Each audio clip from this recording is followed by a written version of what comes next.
ಗ್ರಾಮದ ರೈತರ ಪರವಾಗಿ ನಿಂತ ಮಾಜಿ ವಿಧಾನ ಪರಿಷತ್ ಸದಸ್ಯರಾದ ಸನ್ಮಾನ್ಯ ಶೇಟ್ಚಾರ್ ಶ್ರೀನಾಥ್ ಧಣಿಯವರು ಹಿರಕಲಗಡ ಹೋಬಳಿಯ ಅರಸಿನಕೆರೆ ಗ್ರಾಮದಲ್ಲಿ ಕೇಂದ್ರ ಸರ್ಕಾರ ಪರಮಾಣು ವಿದ್ಯುತ್ ಸ್ಥಾವರ ನಿರ್ಮಾಣ ಮಾಡಲು ಅರಸಿನಕೆರೆ ಗ್ರಾಮದ ಸುತ್ತಮುತ್ತಲೂ ಜಾಗವನ್ನು ಸರ್ವೆ ಮಾಡುತ್ತಿದ್ದು ಗ್ರಾಮದ ರೈತರಲ್ಲಿ ಆತಂಕ ಮೂಡಿದೆ.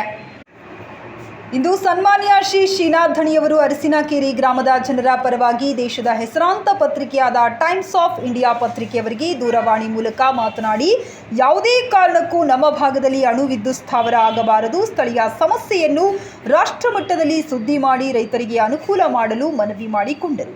ಮಹಂತೇಶ್ ಸಂಗಟಿ ಡೈರೆಕ್ಟರ್ ಕೂಡ ಮಾತಾಡಿ, ಡೆಲ್ಲಿ ಸುಶೀಲ್ ಅಂತೇಳಿ ಅವರು ಕೂಡ ಮಾತಾಡಿದ್ವಿ. ಅಲ್ಲಿಂದ 8 ಕಿಲೋಮೀಟರ್ ಬಂಕಾಪುರ ಹತ್ರ ವೈಲ್ಡ್ ಲೈಫ್ ವುಲ್ಫ್ ಇದಾಗಿತ್ತು, ಅಲ್ಲಿ ಸ್ಯಾಂಕ್ಚುರಿ ಡಿಕ್ಲೇರ್ ಆಗಿತ್ತು. ಆದಮೇಲೆ ಈಗ ಇಂದ್ರಗಿ ಹತ್ರ ಬೇರೆ ಸ್ಯಾಂಕ್ಚುರಿ ಪ್ರಪೋಸಲ್ ಹೋಗಿತ್ತು. ಸೊ ಇವೆರಡು ಸ್ಯಾಂಕ್ಚುರೀಸ್ ಇದ್ದಾಗ ಯಾವ ಪ್ಲಾಂಟ್ ಇಂಡಸ್ಟ್ರಿಯಲ್ ಪ್ಲಾಂಟ್ಸ್ ಬರೋಕ್ಕಾಗಲ್ಲ. ಸೊ ಅದನ್ನು ನೀವು ಟೈಮ್ಸ್ ಆಫ್ ಇಂಡಿಯಾ ಆದರೆ ಅದು ಡೆಲ್ಲಿವರೆಗೆ ಹೋಗ್ತಿತ್ತು. Wolf near Bankapur, Wolf Sanctuary. This is the only sanctuary which is coming up in India. Wolf Sanctuary. ಎಲ್ಲಿ ಇಂಡಿಯಾದಾಗಿಲ್ಲ.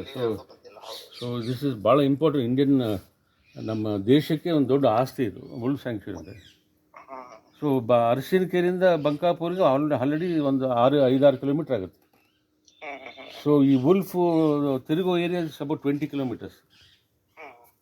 ಸೊ ಅದು ಇಂಪಾಸಿಬಲ್. ನಾವು ವೈಲ್ಡ್ ಲೈಫ್ ಇವ್ರ ಹತ್ರ ಮಾತಾಡಿದೆ, ಅದು ಬರಲಿಕ್ಕೆ ಸಾಧ್ಯನೇ ಇಲ್ಲ, ನಾವು ಅಬ್ಜೆಕ್ಷನ್ ಹಾಕ್ತೀವಿ ಅಂತೇಳಿ ಅವ್ರು ಇವತ್ತು ಅಬ್ಜೆಕ್ಷನ್ ಹಾಕ್ತಿದ್ದಾರೆ. ಅವರು ಆದಮೇಲೆ ನಮ್ಮ ಇಂದ್ರಜಿತ್ ಗೋರ್ಪಡೆ ಅಂತ ಇವರು ಇದ್ದಾರೆ, ಅವರು ವೈಲ್ಡ್ ಲೈಫ್ ಇದು. ಸೊ ಅವರು ಮಾತಾಡಿದ್ರೆ ಅವರು PIL ಆಗ್ತಿದ್ದಾರೆ ಇವತ್ತು ನಾಳೆ ಹಬ್ಬ. ಸೊ ಒಂದು ಸ್ಟೇಟ್ಮೆಂಟ್ ಮಾಡಬೇಕಲ್ಲ ಚೌಡಿಯವ್ರೆ, ಅದು ಮಾಡಿ ಇನ್ the interest of our people, ಬಡವ್ರ ಜನ. ಪ್ಲಸ್ ಕಲ್ಯಾಣ ಸಂಖ್ಯೆ ಬೀದಿಗಿಳಿದ್ರು ಹೋರಾಟ ಮಾಡ್ತಾರೆ ಅಲ್ಲಿ. ಸೊ ಇದನ್ನು ಸ್ಟ್ರಾಂಗ್ಲಿ ಅಪೋಸ್, ಇದು in the interest of the wildlife and people. ಇಲ್ಲಿ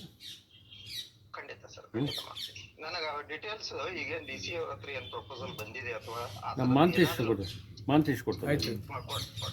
ಥ್ಯಾಂಕ್ ಯು. ಬನ್ನಿ ಯಾವಾಗ ಬಂದು. Thank you.